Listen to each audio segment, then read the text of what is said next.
C'est le premier jour du symposium dans le programme du Festival des arts mélanésiens. Dans l'amphithéâtre du Convention Center, les intervenants présentent leur travail de recherche et de réflexion sur la thématique choisie cette année, façonner une voix mélanésienne contemporaine. Ils abordent cette thématique sous différents angles, notamment l'influence de l'art et de la culture dans cette formation d'une identité mélanésienne contemporaine. Donc moi j'ai travaillé de façon ethnographique et longitudinale pour essayer de comprendre pourquoi les jeunes sont aussi attirés par le hip-hop.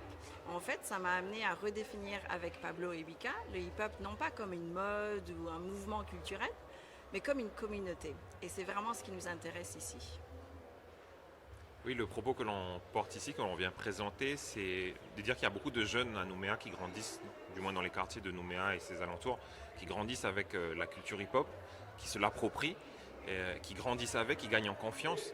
Et souvent, c'est des jeunes qu'on peut considérer un petit peu comme déracinés ou voilà, qu'on peut traiter parfois de délinquants parce qu'on peut avoir un regard malveillant sur eux de par la pratique du hip-hop qu'ils ont.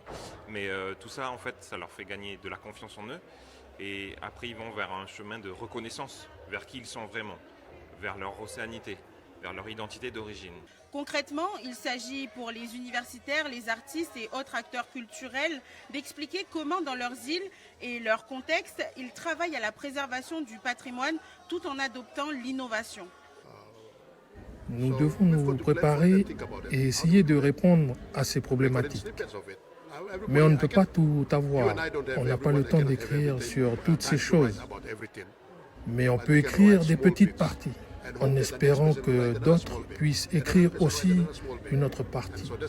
Que chacun d'entre nous écrive une petite partie sur nos langues, nos cultures, sur nos sociétés. Cela doit nous permettre de faire société ensemble. Chaque pays mélanésien a donc apporté son travail sur le sujet.